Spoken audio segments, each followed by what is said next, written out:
Hi friends, welcome to my channel Cecil kitchen. ఈరోజు మనము గీ కారం దోశ తీద్దామండి. ఇదిగోండి, ముందు రోజు రుబ్బి పెట్టుకున్న పిండితో దోశ వేస్తున్నాను. సన్నగా ఉల్లిపాయలు కట్ చేసి పెట్టేసుకున్నానండి ముందుగానే. గీ కారం దోశ అని చెప్పాను కదండి. ఇక ముందుగా పిండితో దోశ వేసేస్తున్నాను.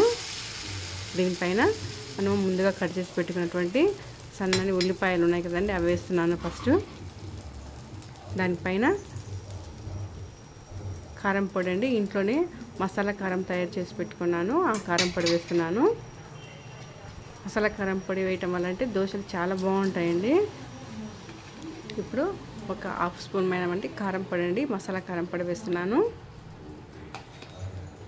ఇప్పుడు నెయ్యి వేస్తున్నాను. నెయ్యితోటి కాలుస్తున్నాను అండి దోశ. ఈ కాంబినేషన్లో సూపర్ టేస్ట్గా ఉంటుందండి. వేడివేడిగా పల్లి చట్నీ కానీ లేదంటే కొబ్బరి చట్నీ కానీ చాలా టేస్ట్గా ఉంటుంది. మీరు కూడా ఒకసారి ఇలా ట్రై చేసి చూడండి. చాలా చాలా బాగుంటుందండి.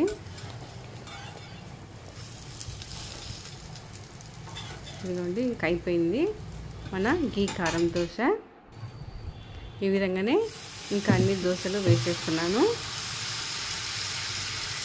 మనం ఇప్పుడు మామూలు దోశనే కాకుండా ఇలా గీ కారం దోశ, మసాలా దోశ అలా డిఫరెంట్గా వేస్తూ ఉంటే పిల్లలకు ఇంట్రెస్ట్ అనిపిస్తుంది కదండి ఏదైనా తినాలన్నప్పుడు.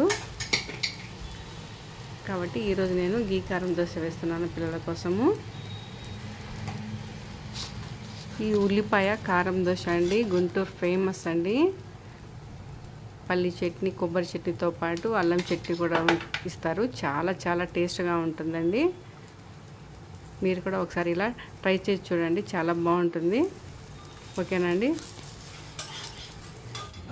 నా దోశ రెడీ అయిపోయినాయండి. ఇదిగోండి, మీకు నా వీడియో నచ్చినట్లయితే లైక్ చేసి, షేర్ చేసి, సబ్స్క్రైబ్ చేయండి. Thank you.